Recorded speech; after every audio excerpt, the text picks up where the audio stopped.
એ મને આપો.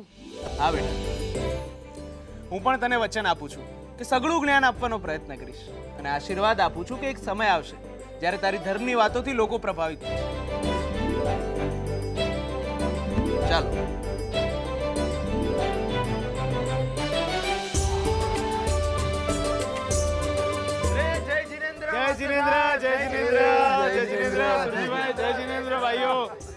કેમ છો બધા?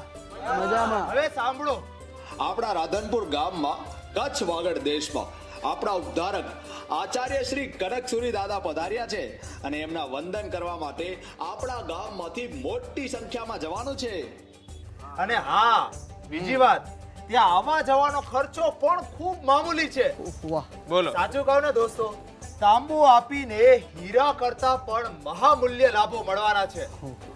તો પછી બધા આવો હે અને પોતપોતાનું નામ લખાવો.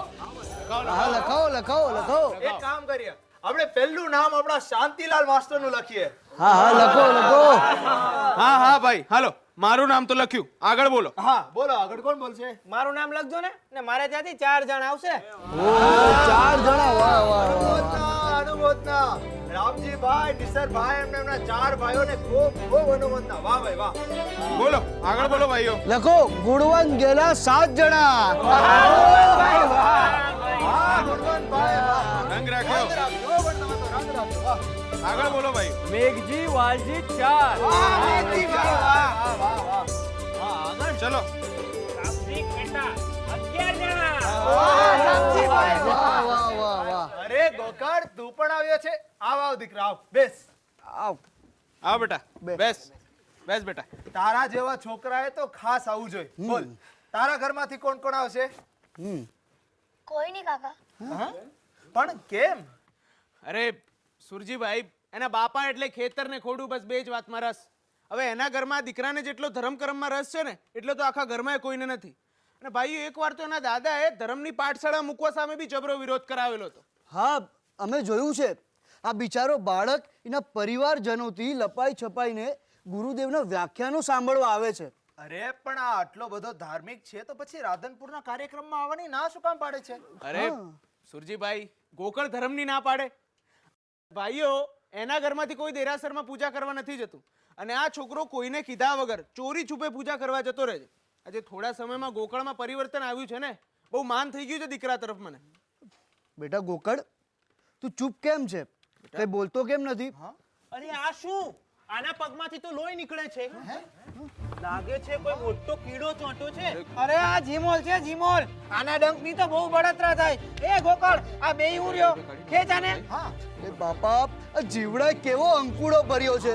આ જીવડો કેમે છૂટે નહીં. બેટા શું થયું? કઈ બોલતો કેમ નથી? હા, અરે આ લોહી જોઈને હબક ખાઈ ગયો લાગે છે. અરે જો છો શું કોઈ ખેંચી કાઢવા કીડાને? અરે ભાઈ, આ તો જીવ નીકળી જાય એવી પીડા થાય.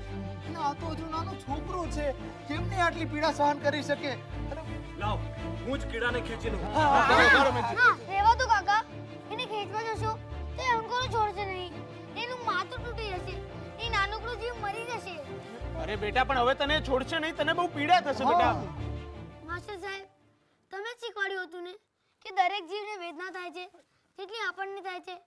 અગર જો હું એને ખેંચવા ગયો તો એને ઘણી વેદના થશે ને હું જેટલી એને વેદના આપીશ એટલી જ વેદના મારે આ ભાવમાં નહીં તો આવતા ભાવમાં સહન કરવી પડશે. હા બેટા, પણ એ તારું ઘણું લોહી વેવડાઈ દેશે.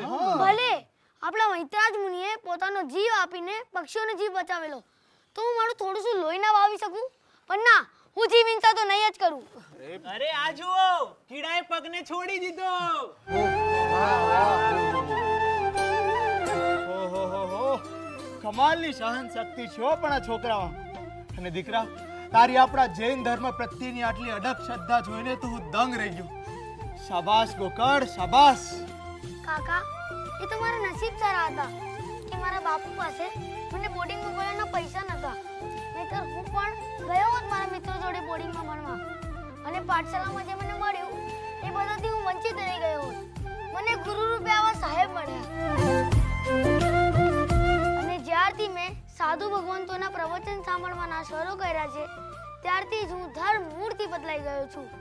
અને આપણા દેવેન્દ્ર સુરી મહારાજ સાહેબના પ્રેરણાથી હું એક ઉત્તમ શ્રાવક બનવાના બધા જ પ્રયત્ન કરું છું. તો પછી ગોકળ બેટા આ રાધનપુરના ધાર્મિક કાર્યક્રમમાં શું કામ નથી આવતો હે? હા. તારા જેવા ધર્મિષ્ઠ બાળકો તો આપણા જૈન ધર્મનું ભવિષ્ય છે. એ કાકા હું ફરી કોઈ વાર આવીશ. હમણાં અરે જ સુરજીભાઈ હું તમને કહું, ગોકળ બહુ સ્વમાની દીકરો છે, ક્યારે નહીં બોલે. એમાં એવું છે ને કે એની જોડે કાર્યક્રમમાં આવવાના પૈસા નથી ને એટલે ના પાડે છે. અરે મેં તો કહી દીધું કે હું પૈસા ભરી દઉં પણ નથી સમજતો. હવે આમાં શું કરવું એ તમે જ નક્કી કરો. અરે ગોકળ બેટા તારા જેવા તેજસ્વી બાળકો જો પૈસાના લીધે આવા ધાર્મિક કાર્યક્રમમાં ન આવી શકે ને તો એ તો પછી અમારા સંઘ માટે શરમની વાત કહેવાય. હે અરે તું તો અમારા સામખિયાળી ગામનું ગૌરવ છે બેટા, ગૌરવ. અને સાંભળ, તારે તો ધાર્મિક કાર્યક્રમમાં આવવાનું જ છે અને તારો આવવા જવાનો જે પણ કઈ ખર્ચો થશે ને એ અમે સંઘ વાળા ઉપાડી લેશું. શું કહો છો ભાઈઓ?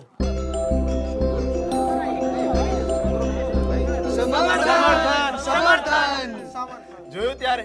ચાલો હવે રાધનપુર જવાની તૈયારી કરો. બેટા ખૂબ ભાગ્યશાળી લોકો હોય છે એને જેવો ધર્મ લાભ મળે છે. બોલો કનક શ્રી મહારાજની જય! બોલો કનક શ્રી મહારાજની જય! બોલો કનક શ્રી મહારાજની જય! બોલો કનક શ્રી મહારાજની જય! ગોકળને ધર્મમાં જબરી શ્રદ્ધા બેસી ગઈ હતી. વિહાર કરીને આવતા સાધુ ભગવંતોનું સાનિધ્ય ખૂબ ગમતું. એમની સેવા કરવા ખડે પગે હાજર રહેતો. જીવદયામાં ગોકળ બહુ ચીવટ રાખતો.